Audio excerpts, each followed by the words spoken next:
Welcome back to Guide with Samuel. Today we're tackling a frustrating issue that many Apple users encounter, being unable to connect to the App Store. Whether you're seeing error messages, experiencing endless loading, or just can't access any content, I've got you covered with these practical solutions for 2025. Let's start with the quickest and most effective fixes. Connection issues often stem from simple network glitches or account problems. First, let's check Apple's system status. Sometimes the problem isn't on your end at all. Visit apple.com/support/systemstatus and look for App Store services. If there's a yellow or red indicator, Apple is experiencing outages, and you'll need to wait for them to resolve it. If services are operational, let's try the simplest solution: force quitting and reopening the App Store.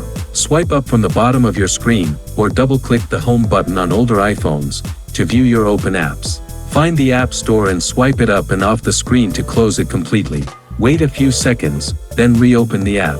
Next, let's check your network connection. The App Store requires a stable internet connection. Try switching between Wi-Fi and cellular data to see if the issue persists on both networks. If you're on Wi-Fi, try restarting your router and reconnecting.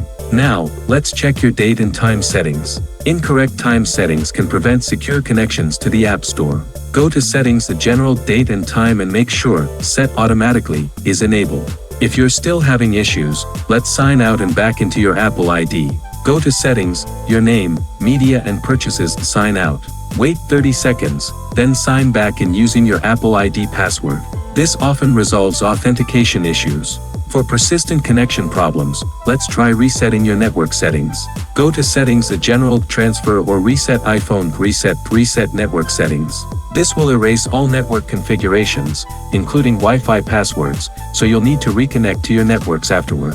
If the problem continues, let's check for iOS updates. Sometimes outdated software can cause App Store connectivity issues. Go to Settings, the General Software Update, and install any available updates. As a last resort, you can try resetting all settings. Go to Settings, the General, Transfer or Reset iPhone. Reset all settings. This will reset all your preferences to default but won't delete any of your personal data or apps. I know how frustrating it is when you can't access the App Store, especially when you need to download or update apps. One of these solutions should restore your connection. For most people, signing out and back into their Apple ID or resetting network settings does the trick. If this guide helped you regain access to the App Store, I'd really appreciate if you could hit that like button and subscribe to the channel for more iPhone troubleshooting guides. Let me know in the comments which solution worked for you. Thanks for watching.